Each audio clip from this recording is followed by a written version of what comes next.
देश में वातावरण बना है कि नरेंद्र मोदी जी को प्रधानमंत्री बनाना है तीसरी बार।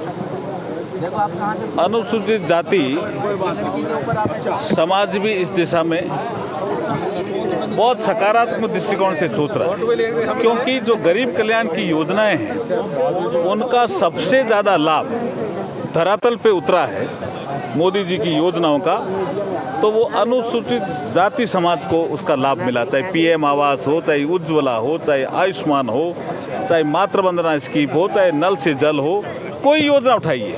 इसलिए तो 25 करोड़ लोग गरीबी रेखा से बाहर आए। तो ये अनुसूचित जाति वर्ग का आज सम्मेलन था भारतीय जनता पार्टी की ओर से मनोज जी तिवारी जी के पक्ष में। मैं मानता हूं कि बहुत अंतर से मनोज जी चुनाव जीत रहे हैं। सांसद मनोज तिवारी जी को तीसरी बार टिकट दिया गया यहाँ, इस पर आपकी क्या प्रतिक्रिया? ये तो चुनाव लड़ रहे हैं ना, वो तो टिकट मिले बहुत टाइम हो गया अब तो। तीसरी बार जो इन्हें रिपीट किया है उस पर प्रतिक्रिया? ये निश्चित रूप से चुनाव जीतेंगे। मैं तो लोकसभा में इनको देखता हूँ, बहुत सक्रिय हैं ये मनोज जी, और हमारी तो कई समानताएं और है साथ में, अभी आपने देखी होगी। बहुत सक्रिय हैं और लोकसभा में यहाँ के क्षेत्र के मुद्दे भी बहुत उठाते हैं। मैं तो संसदीय कार्य का मंत्री हूँ, इसलिए मैं पूरे समय बैठता हूँ लोकसभा में।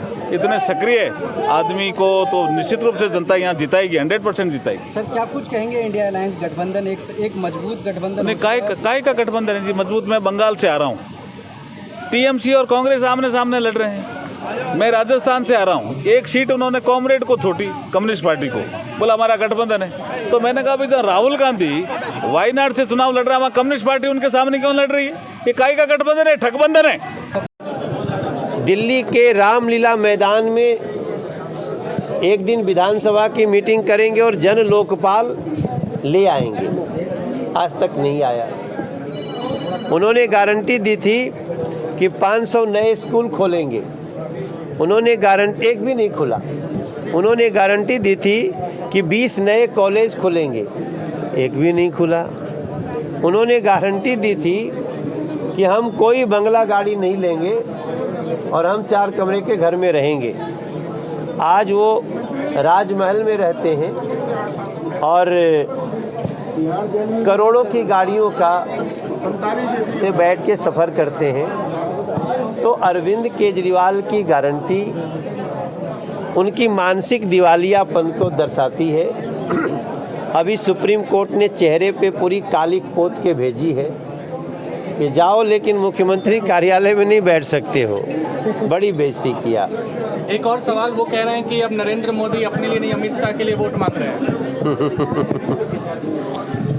देखिए, एक भ्रष्टाचारी जिसको सुप्रीम कोर्ट बेल भी नहीं दे रही है, पैरोल दे रही है।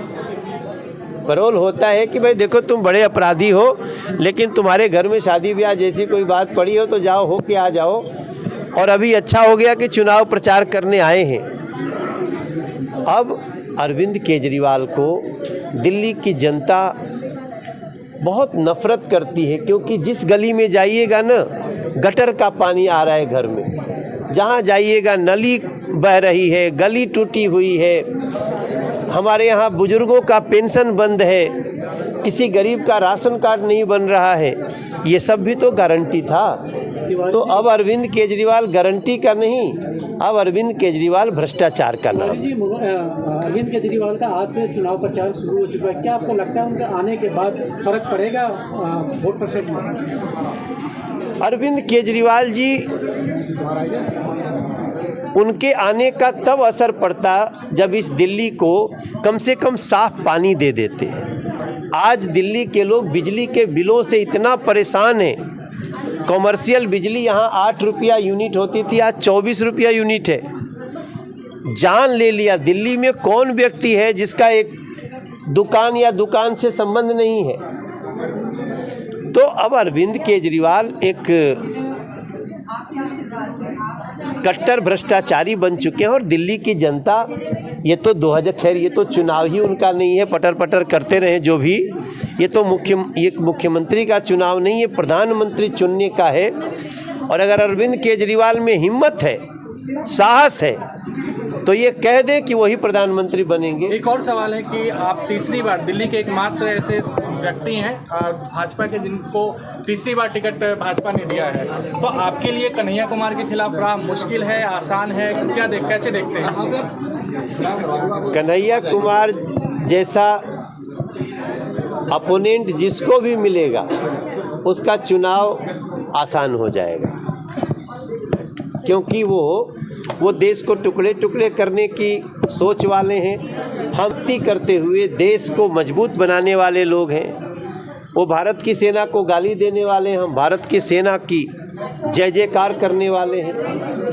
वो घर घर से आतंकवादी निकालने वाले हैं और हम आतंकवादियों को कोख में भी नहीं पलने देंगे, वो लोग हैं। इसलिए ऐसा व्यक्ति किसी के सामने आए तो मैं नहीं समझता हूं कि किसी को चुनाव जीतने में। कन्हैया कुमार लगातार हमलावर है आपके मनोज तिवारी पे, क्या कहेंगे? वो हमलावर अपनी पार्टी पे हैं। उनका अध्यक्ष छोड़ के गया ना कि हम छोड़ के गए। वो पहले अपनी पार्टियों के जो लोग छोड़ के जा रहे हैं वो उनके हमले से उनको बचाएं। कन्हैया कुमार कहीं हम लोगों के लिए उनका कोई लाइन हमला हो ही नहीं सकती। समाज है, पंजाबी समाज एक राष्ट्रवाद सोच को रखते हुए भारतीय जनता पार्टी को समर्थन देता है। देखिए, एक तो धारा 370 है, राम मंदिर का निर्माण है, शिक्षित भारत है, विकसित भारत है, बेटी बचाओ बेटी पढ़ाओ। दूसरी तरफ कोई कन्हैया लाल कैंडिडेट खड़ा किया है जो JNU में शरण कहता है भारत है टुकड़े हुए इंशाल्लाह। वो अलगाववादी की सोच रखने वाले, भारत को तोड़ने वाले लोग हैं। तो हम भारत को दोबारा टूटते नहीं दिखते। 25 मई को क्या होने वाला है? 25 मई को नूर मोहम्मद से बीजेपी जीतेगी। आपको 4 अब की बार 400 पार होगा, 7 सीट दिल्ली में जीतेंगे।